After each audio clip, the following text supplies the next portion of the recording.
मूळ कर्नाटकच्या अल्लाबक्षी सय्यद दबे या संशयितानं गोव्यातल्या 6 वर्षांच्या बालिकेवर बलात्कार केल्याच्या प्रकरणाचे पडसाद आता शिक्षण संचालनालयापर्यंत उमटले आहेत। या घटनेमुळे विद्यार्थ्यांच्या सुरक्षेचा प्रश्न ऐरणीवर आलाय।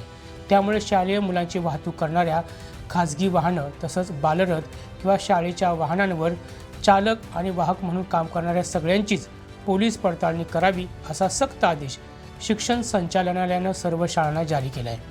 परवरीच्या सुकूर भागातील 20 पॉईंट प्रोग्राममध्ये भाड्याच्या खोलीत राहणारा अल्लाबक्षी हा 46 वर्षांचा व्यक्ती स्वतःच्या व्हॅनमधून शालेय मुलांची वाहतूक करायचा।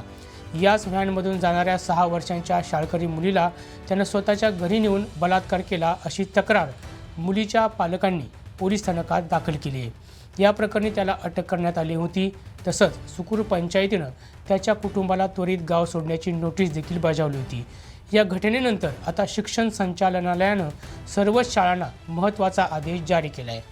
शालेय मुलांची वाहतूक करणारी खाजगी वाहनं, शाळेची वाहनं आणि बालरथ या वाहनांवर काम करणारे चालक आणि वाहक यांची पोलिसांमार्फत पडताळणी करणं बंधनकारक राहील असं या आदेशात स्पष्ट करण्यात आलं आहे। हा व्हिडिओ जास्तीत जास्त शेअर करा आणि गोव्यातील ताज्या घडामोडी जाणून घेण्यासाठी आमच्या YouTube चॅनलला सबस्क्राईब करा।